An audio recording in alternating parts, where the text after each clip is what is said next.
এই দারোয়ান, এটা কি ওয়েফায়ার হেড অফিস? আরে তামিম তুই? আরে সুমন তুই এখানে? তোরে কি হাল? শেষ পর্যন্ত তুই দারোয়ানের চাকরি করছিস? আরে তোরা যেমনটা ভাবছিস সেটা তেমন না। কেমন আছিস তাই বল। আমরা তো ভালো আছি, কিন্তু তোর দেখে মনে হচ্ছে না তুই ভালো আছিস। ছোটবেলায় তো খুব বলতিস যে বড় বিজনেসম্যান হব, কোথায় গেল তো সেই লম্বা লম্বা লিকচার? শেষমেশ কিনা একটা বিজনেস কোম্পানির সামান্য দারোয়ান। যাই হোক, তোর কপালটা ভালো যে এত বড় কোম্পানিতে একটা দারোয়ানের জব পেয়েছিস। দোস্ত তোর আগে আমার কথাটা শুনবি তো? শোন, আমি এই কোম্পানির দারোয়ান না, আমি এই কোম্পানি।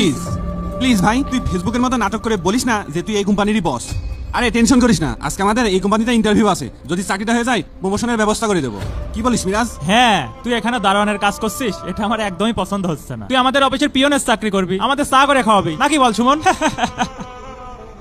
বন্ধু এটা বাড়াবাড়ি হচ্ছে না? কিসের বাড়াবাড়ি? আমরা স্পষ্ট দেখতে পাচ্ছিলাম তুই এখানে ঝাড়ু দিচ্ছিলি। ও, ঝাড়ুদারকে দারোয়ান বলেছি বলে মাইন্ড করেছিস? থাম তো, তোরা কি লাগালি এসব? আমরা কিছুই লাগাইনি, তুই ঝাড়ু লাগাচ্ছিলি ভালো করে লাগা। আগে মাদ্রাসায় থাকতে হুজুরের খেদমত করতিস, আর এখন অফিস ঝাড়ু দিয়ে খাচ্ছিস। বুঝেছিস সুমন, আমি জানতাম মাদ্রাসায় পড়ে কিছুই হবে না, এই জন্য আমি অনেক আগে থেকে মাদ্রাসায় পড়া ছেড়ে দিয়েছিলাম। তা না হলে তো আমার কি করে খেতে হতো আল্লাহ ভালো জানে। ঠিকই বলেছিস, মাদ্রাসায় পড়ে বেকারত্ব বাড়ছে আর এর মতো অপদার্থ তৈরি হচ্ছে। তোরা অনেক বড় হয়ে গেছিস তাই না? তবে বন্ধু, মাদ্রাসা আর হুজুরদেরকে প্লিজ অপমান করিস না।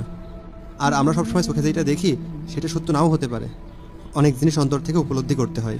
আরে রাখ তোর নীতি কথা, এইসব ছোট কাজ করে করে তোর মন মানসিকতাও চেঞ্জ হয়ে গেছে, এই জন্যই তো তোর ছোট কাজ ভালো লাগে। আমাদের দেখ, সুটবুট পরে চাকরি করবো, মাসে 40,000 টাকা বেতন, বুঝেছিস?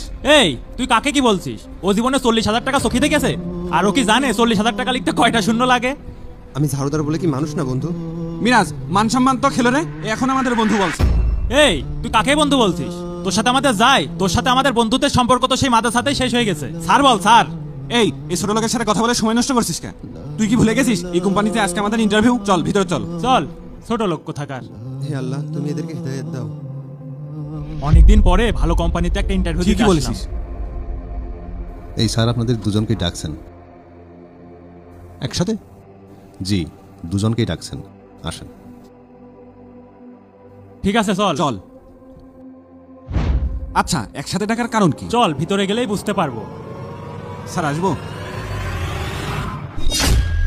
কিরে তুই এখানে?